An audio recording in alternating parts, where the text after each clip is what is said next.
Hi there, I'm SK Pinto, and currently I'm a full-time video editor because I was making 2.5 consistently every month before I joined Josh's course. And after I joined, based on the information and the knowledge I received from him, I was able to get to currently I am around 3.5 to 4K every month, and it's currently consistent for now.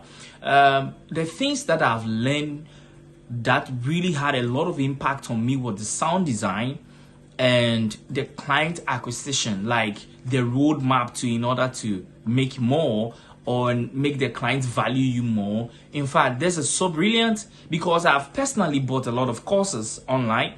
I've bought courses, I can say I've spent a lot of money to get courses to make me understand the editing world.